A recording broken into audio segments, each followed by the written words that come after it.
नमस्कार, देवभूमि समाचार में आपका स्वागत है। आपके साथ मैं रीना झाबालियान। खबरों का रुख करेंगे, लेकिन उससे पहले एक नजर डालते हैं इस वक्त की हेडलाइंस पर। दुबई दौरे से वापस लौटे मुख्यमंत्री पुष्कर सिंह धामी, कहा निवेश के लिहाज से सफल रहा रोड शो। अब तक 54,000 करोड़ के इन्वेस्टमेंट पर हुआ समझौता।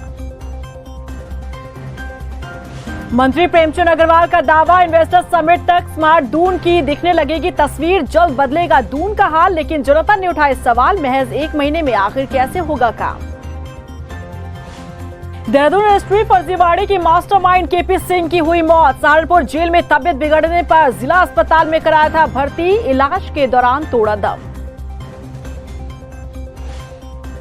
रुड़की में किसान सम्मान यात्रा को मिला कांग्रेस का समर्थन। हरदा बोले, सरकार की नीतियों से किसान परेशान, 2024 में बीजेपी को करना पड़ेगा भुगतान। और चलिए बुलेटिन की शुरुआत कर लेते हैं। दुबई दौरे से वापस लौटे सूबे के मुखिया पुष्कर सिंह धामी ने कहा कि उत्तराखंड ग्लोबल इन्वेस्टर्स समिट के लिए उनका ये दौरा सफल रहा है। इस दौरान उन्होंने दुबई और अबू धाबी में कई इन्वेस्टर समूहों के साथ बैठक की, जिसमें पर्यटन, स्वास्थ्य, शिक्षा के अलावा एग्रीकल्चर के क्षेत्र में निवेशकों के साथ 15,925 करोड़ का करार किया। उन्होंने बताया कि इन्वेस्टर्स उत्तराखंड आने के लिए और इन्वेस्ट करने के लिए मन बना चुके हैं। सीएम धामी ने कहा कि यूएई, ब्रिटेन और दिल्ली में ग्लोबल इन्वेस्टर समिट को लेकर हुई बैठक में अब तक 54,000 करोड़ से अधिक के एमओयू साइन हुए हैं। उत्तराखंड ग्लोबल इन्वेस्टर समिट के जरिए प्रदेश सरकार का राज्य में निवेश बढ़ाने के साथ ही युवाओं को रोजगार मुहैया कराने पर भी फोकस है। सरकार ने 2.5 लाख करोड़ के निवेश का लक्ष्य रखा है। लंदन, बर्मिंघम और दिल्ली में और अभी दुबई और अबू धाबी में पिछले 3 दिनों से लगातार विभिन्न निवेशक समूह से मिले हैं, जिसमें पर्यटन के क्षेत्र में, स्वास्थ्य के क्षेत्र में, शिक्षा के क्षेत्र में और बहुत सारे कृषि, एग्रो, इन सभी फार्मा के क्षेत्र में बहुत सारे निवेशकों से हमारे करार भी हुए हैं और बहुत से बात भी हुई है। सभी से बात करने के बाद एक बात जो हम लोगों को कहीं ना कहीं उत्साह प्रदान करती है कि हमारा काम बहुत तेज़ी से आगे बढ़ रहा है। लोग उत्तराखंड आने के लिए, लोगों के अंदर एक मन में आकर्षण भी है, उनकी चाहत भी है कि उत्तराखंड में अपना उद्योग और निवेश करना चाहते हैं। और हजारों करोड़ के निवेश हमको इस यात्रा में भी उनके साथ करार के रूप में प्राप्त हुए हैं और बहुत सारे प्रस्ताव भी मिले हैं। उत्तराखंड में इन्वेस्टर्स समिट इस साल के आखिर में होना है। विदेशों से भी मेहमान उत्तराखंड में निवेश करने के लिए देहरादून पहुंचेंगे, लेकिन क्या दून मेहमानों के स्वागत के लिए तैयार है? स्मार्ट सिटी के नाम पर दून की बदहाल तस्वीर क्या संवर पाएगी? देखिए रिपोर्ट।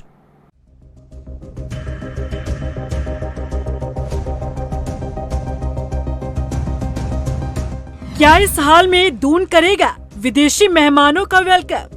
1 महीने के भीतर क्या बदल जाएगी दून की डर्टी पिक्चर? इन्वेस्टर्स समिट तक क्या दून बन जाएगा स्मार्ट? पहले आप ये तस्वीरें देखिए और फिर बताइएगा कि क्या आपको लगता है कि महज 1 महीने के भीतर स्मार्ट दून का काम पूरा हो जाएगा?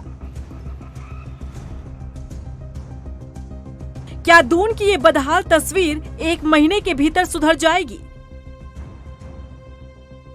सवाल इसलिए भी गंभीर हो जाता है क्योंकि इसी साल दिसंबर में इन्वेस्टर्स समिट होना है, जिसमें विदेशों से मेहमान देहरादून पहुंचेंगे। उत्तराखंड में निवेश को लेकर कदम उठाया जाएगा, लेकिन बड़ा सवाल तो ये है कि क्या विदेशी मेहमानों का दून इस तरह वेलकम करेगा? स्मार्ट दून के नाम पर पूरे शहर को खोद दिया गया है। पूरे शहर की तस्वीर इस वक्त बदहाल है और शहर विकास मंत्री जी कह रहे हैं कि इन्वेस्टर्स समिट तक काम पूरा हो जाएगा। जरा आप भी सुनिए। उसी श्रृंखला में हमने इन्वेस्टर समिट करने का निर्णय लिया। माननीय मुख्यमंत्री जी लंदन गए, आजकल अबू धाबी में आप जानते ही हैं, और ये सारा विषय लगातार चल रहा है। लेकिन जैसा आपने कहा कि उसके लिए इन्वेस्टर समिट सामने है और हमारे यहाँ की सड़कें आप देखिए, उसमें काम लगातार चल रहा है और हम ये उम्मीद कर रहे हैं इन्वेस्टर समिट से पहले उन सड़कों का जो जहाँ गड्ढे हैं उनको भरेंगे, जो निर्माण कार्य हैं उनको तेजी लाके उनको पूरा करने का काम हम करेंगे। सुना आपने, मंत्री जी के हिसाब से तो 1 महीने के भीतर ही खुदी हुई सड़कें चमचमाने लगेंगी। लेकिन ये होगा कैसे, जिस काम को पूरा होने का इंतजार दूनवासी लंबे समय से कर रहे हैं। लेकिन ये तस्वीर जस की तस है, भला उस काम को महज 1 महीने में कैसे पूरा कर लिया जाएगा मंत्री जी।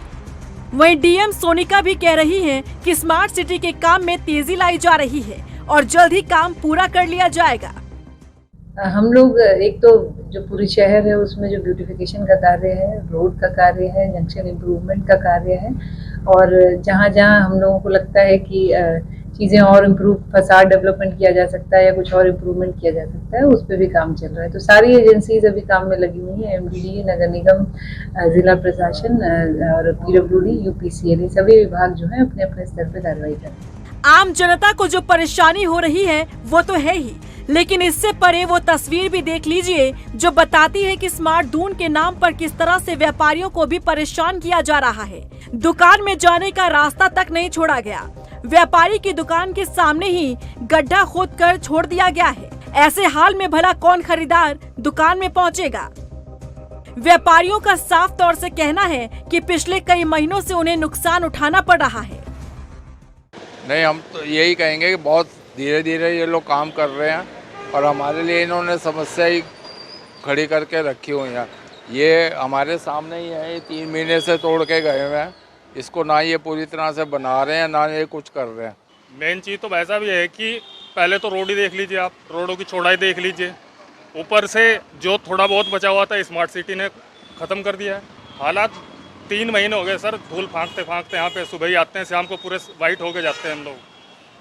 ये भी नहीं कोई पानी का छिड़काव ही कराते एक टैंक से। पहले अपनी लोकल मार्केट जो है उसको बराबर बनाइए, यहाँ के जो व्यापारी हैं उनको खुश किए, तभी तो विकास होगा। बाहर से लोगों को बुला के सिर्फ दिखावा करके क्या होगा। ये व्यापारियों का दुख दर्द है जिसे इनके अलावा शायद ही कोई महसूस कर सकता है। जब दून में रहने वाली जनता, व्यापारी ही परेशान हो, तब आखिर विदेश से आने वाले मेहमानों का क्या रिएक्शन होगा, इसे बखूबी समझा जा सकता है। और क्या दून की इस बदहाल तस्वीर को देखकर लगता है कि दिसंबर में होने वाले इन्वेस्टर्स समिट तक काम पूरा हो जाएगा या फिर महज खाना पूर्ति की जाएगी। राजधानी देहरादून के रिंग रोड पर वित्त मंत्री प्रेमचंद अग्रवाल ने ई इनवॉइस प्रोत्साहन योजना के तहत बिल लाओ इनाम पाओ अभियान के जरिए लोगों को इनाम बांटे। इस दौरान वित्त मंत्री ने बताया कि योजना का शुभारंभ करते हुए केंद्र सरकार ने उत्तराखंड राज्य में संचालित जीएसटी ग्राहक इनाम योजना बिल लाओ इनाम पाओ का जिक्र किया था, जिसमें हर खरीद पर बिल लेने पर उपभोक्ताओं को प्रोत्साहित किए जाने के लिए सरकार की तारीफ की गई थी। उन्होंने बताया था कि आज सरकार इस पहल को आगे बढ़ा रही है ताकि राजस्व में इजाफा हो। जिस प्रकार से हमें उपभोक्ताओं से बहुत अच्छा रिस्पांस मिल रहा है, और मैं कह सकता हूं कि पूरे उत्तराखंड में इसके लिए, चाहे वो पहाड़ का एरिया हो या प्लेन का एरिया हो, सभी उपभोक्ता इसके लिए बहुत जागरूक भी हैं और बिल अपलोड कर रहे हैं। मैं कह सकता हूं कि अगस्त तक अभी तक 47,134 उपभोक्ता रजिस्टर्ड हुए और 2,10,382 जो बिल हैं वो अभी तक अपलोड किए गए हैं, यानी कि अगस्त 23 तक के। और इनका जो बिलों का मूल्य है वो 42 करोड़ 60 लाख रुपए है। तो ये उनकी उपभोक्ता की जागरूकता दर्शाती है। हमारे विभाग की मेहनत इसमें छिपी है। ये सफल तो हो ही रही है स्कीम, और हर मंथ जो है इसमें जागरूकता बढ़ रही है, और जितने लोग हैं ये इसमें जो ऐप डाउनलोड्स हैं वो भी बढ़ते जा रहे हैं। और हमें इस बात से प्रोत्साहन मिला है कि केंद्र सरकार ने भी मेरा बिल मेरा अधिकार ऐप जो है वो लॉन्च की है। तो लोगों को जैसे जैसे पुरस्कार मिलते जा रहे हैं, जागरूकता बढ़ती जा रही है, हम अपना अवेयरनेस कैंपेन जो चला रहे हैं वो बढ़ता जा रहा है। उत्तराखंड में पूर्व मुख्यमंत्री हरीश रावत आजकल चर्चाओं में बने हुए हैं। पहले वीर सावरकर को लेकर टिप्पणी और अब कांग्रेस की हार के लिए मुस्लिम यूनिवर्सिटी को लेकर बीजेपी के जरिए फैलाए गए फेक प्रोपेगेंडा को जिम्मेदार ठहराया है। आखिर कैसे और क्यों, देखिए इस रिपोर्ट में।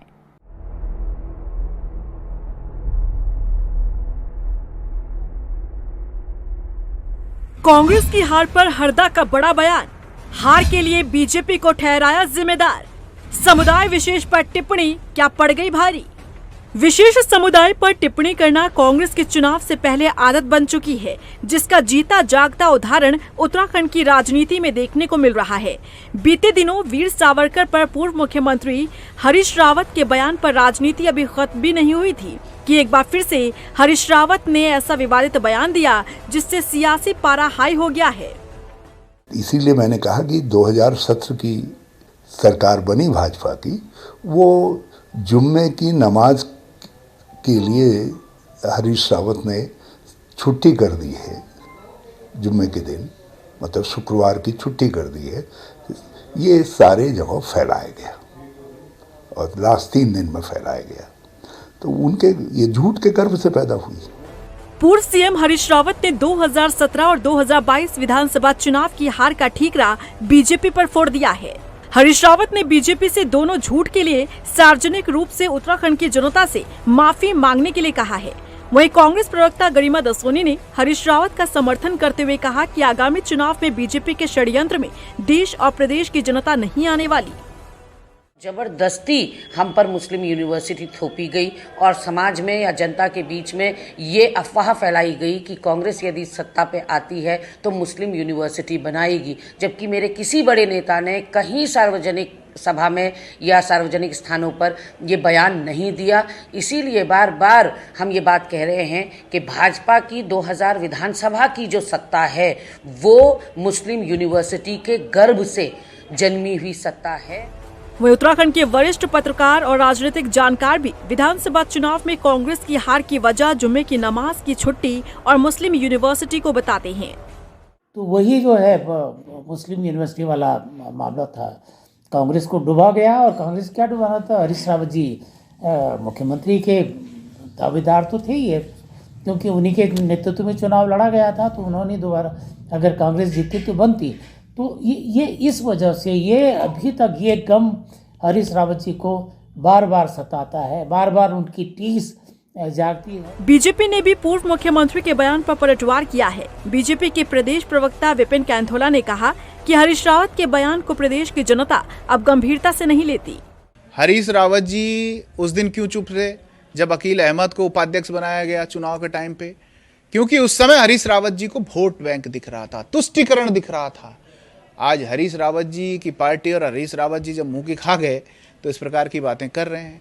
हरीश रावत जी की बातों को अब उत्तराखंड की जनता सीरियस नहीं लेती। 2024 लोकसभा चुनाव को देखते हुए उत्तराखंड का माहौल लगातार गरमाता हुआ नजर आ रहा है। पूर्व मुख्यमंत्री हरीश रावत के इस बयान के बाद फिर मुस्लिम यूनिवर्सिटी, जुम्मे की नमाज और वीर सावरकर पर दिए गए बयान को लेकर बीजेपी एक बार फिर से निशाना साधती हुई नजर आ रही है। वहीं कांग्रेस अपनी हार की वजह इन दोनों ही मुद्दों को बता रही है। ऐसे में देखना होगा कि इसका कितना असर आगामी चुनाव पर पड़ता है। रुड़की में किसान मुआवजे के लिए प्रदर्शन कर रहे हैं और इस दौरान सरकार के खिलाफ नारसन से किसान सम्मान यात्रा निकाली गई।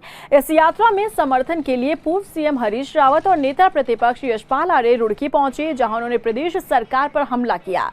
हरदा ने कहा कि आज किसान बीजेपी सरकार की नीतियों से परेशान हैं। वहीं यशपाल आर्य ने भी सरकार को आड़े हाथों लेते हुए कहा कि अन्नदाता को परेशान करने का नतीजा बीजेपी को 2024 में भुगतना पड़ेगा।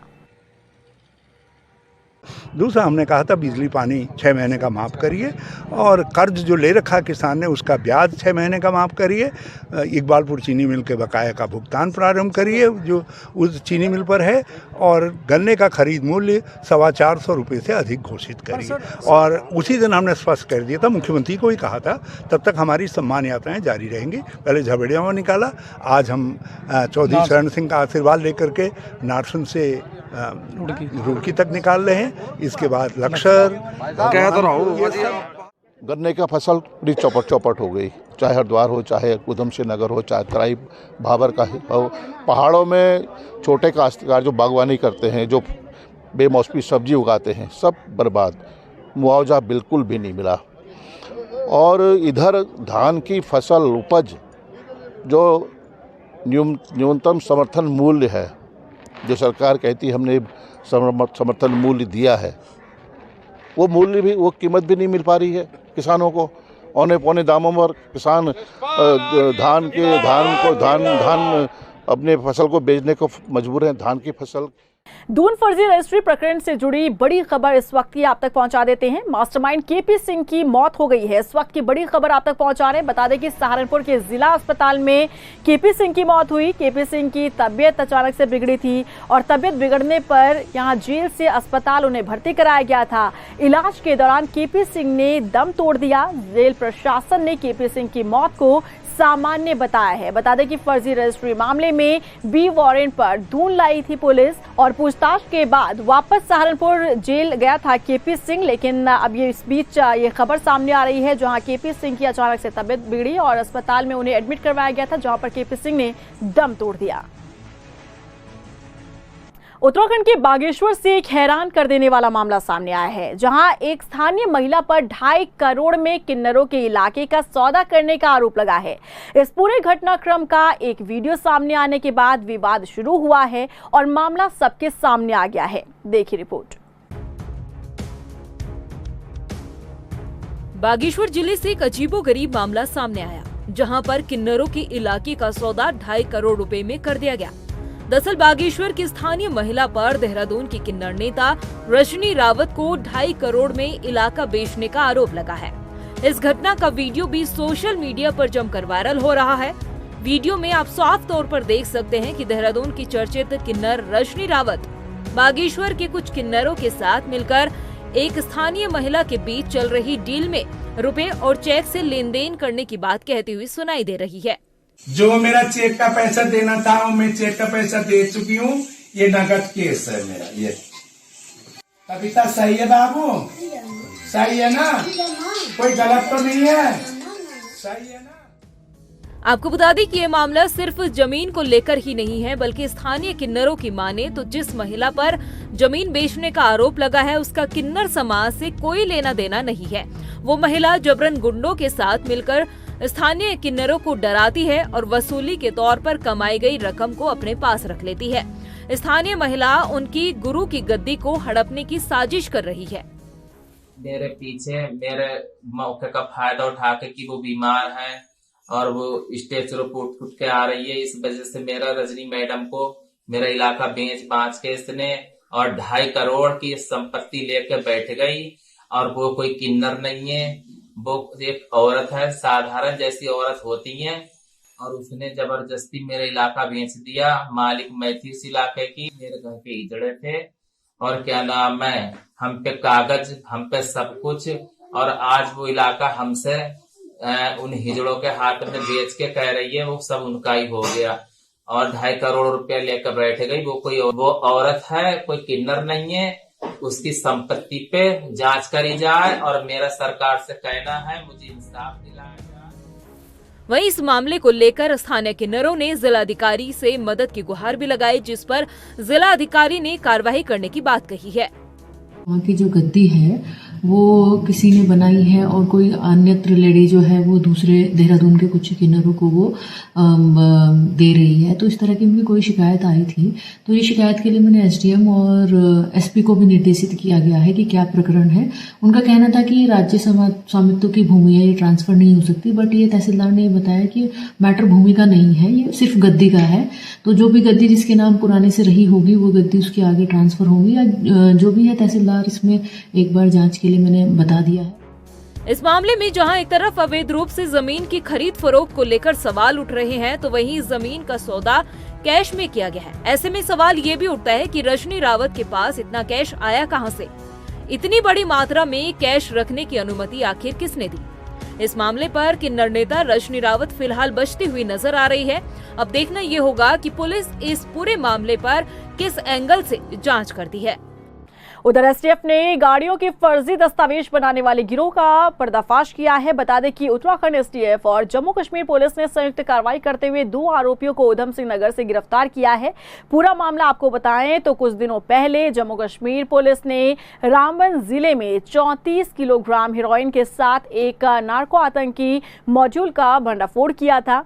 आरोपियों से पूछताछ में पता चला कि कोकीन सीमा पार से लाई जा रही थी। आरोपियों ने तलाशी से बचने के लिए फर्जी दस्तावेज और फर्जी नंबर प्लेट का इस्तेमाल किया। इन फर्जी दस्तावेजों के तार उत्तराखंड से जुड़े थे। एसटीएफ एसएसपी आयुष अग्रवाल ने बताया कि आरोपी प्रिंटिंग प्रेस की आड़ में फर्जी कारोबार कर रहे थे। इंटेरोगेशन में सामने आया कि ये जो डॉक्यूमेंट्स हैं और जो नंबर प्लेट्स हैं ये रुद्रपुर उधम सिंह नगर से इनको सप्लाई किए गए हैं। तो उसमें उस सूचना पर उत्तराखंड एसटीएफ ने आगे काम करते हुए इसको डेवलप किया और फिर कल शाम को जम्मू कश्मीर पुलिस के साथ एक जॉइंट ऑपरेशन करके जो ये पूरा नेटवर्क चल रहा था इसको बस्ट किया है। इसमें 2 लोगों को वहाँ से अरेस्ट किया गया है। ये लोग एक प्रिंटिंग प्रेस वहाँ पर संचालित कर रहे थे और उसकी आड़ में बड़े पैमाने पर ये फर्जी डॉक्यूमेंट्स बना रहे थे, जिसमें कि हमें कल मौके से काफ़ी संख्या में, बड़ी संख्या में Aadhaar card, PAN card, driving licence, vehicle का रजिस्ट्रेशन सर्टिफिकेट, कुछ मार्कशीट्स, पासपोर्ट्स इत्यादि बरामद हुए हैं। रुड़की में विद्युत कर्मचारी डीजीएम कार्यालय के बाहर प्रदर्शन किया गया। दरअसल कुछ दिनों पहले मंगलौर के मुंडलाना गांव में विद्युत कर्मियों के साथ ग्रामीणों ने मारपीट की, लेकिन इस मामले में पुलिस ने अब तक कोई कार्रवाई नहीं की। विद्युत कर्मचारियों ने बताया कि वो मुंडलाना गांव में बिजली चोरी की शिकायत उन्हें मिली थी और मामले में संज्ञान लेते हुए विद्युत कर्मी वहां छापेमारी के लिए पहुंचे थे। इसी दौरान ग्रामीणों ने कर्मचारियों के साथ मारपीट की। ऐसी दशा में यदि खुल्लम खुल्ला लोग, शरारती तत्व इस तरह से लॉ को चैलेंज करेंगे, सरकारी आदमी को काम करने से रोकेंगे, मारपीट करेंगे और इस तरह से चैलेंज करेंगे, आने दो देखेंगे हम कैसे काम किया जाएगा। कहीं ना कहीं बीजेपी नेताओं का दबाव ऐसा कुछ नहीं है। प्रशासन, पुलिस प्रशासन चाहे, हो सकता है चाह भी रही हो तो अरेस्टिंग तुरंत हो। उधर देवप्रयाग के गोसिल गांव में आतंक मचाने वाला गुलदार पिंजरे में कैद हो गया है। गुलदार के पकड़े जाने के बाद ग्रामीणों ने राहत की सांस ली है। बता दें कि इस इलाके में लगातार गुलदार के हमले की खबरें सामने आ रही थी। गुलदार ने इंसानों पर हमले के साथ ही ग्रामीणों के पशुओं को भी अपना निवाला बनाया था। गुलदार के इन हमलों से ग्रामीण दहशत में थे। और इसी के साथ फिलहाल इस बुलेटिन में बस इतना ही, लेकिन चलते चलते एक नजर डालते हैं इस वक्त की हेडलाइंस पर। दुबई दौरे से वापस लौटे मुख्यमंत्री पुष्कर सिंह धामी, कहा निवेश के लिहाज से सफल रहा रोड शो। अब तक 54,000 करोड़ के इन्वेस्टमेंट पर हुआ समझौता। मंत्री प्रेमचंद अग्रवाल का दावा, इन्वेस्टर समिट तक स्मार्ट दून की दिखने लगेगी तस्वीर। जल्द बदलेगा दून का हाल, लेकिन जनता ने उठाए सवाल, महज 1 महीने में आखिर कैसे होगा काम। देहरादून रजिस्ट्री फर्जीवाड़े की मास्टरमाइंड केपी सिंह की हुई मौत। सहारनपुर जेल में तबियत बिगड़ने पर जिला अस्पताल में कराया था भर्ती, इलाज के दौरान तोड़ा दम। रुड़की में किसान सम्मान यात्रा को मिला कांग्रेस का समर्थन। हरदा बोले सरकार की नीतियों से किसान परेशान, 2024 में बीजेपी को करना पड़ेगा भुगतान।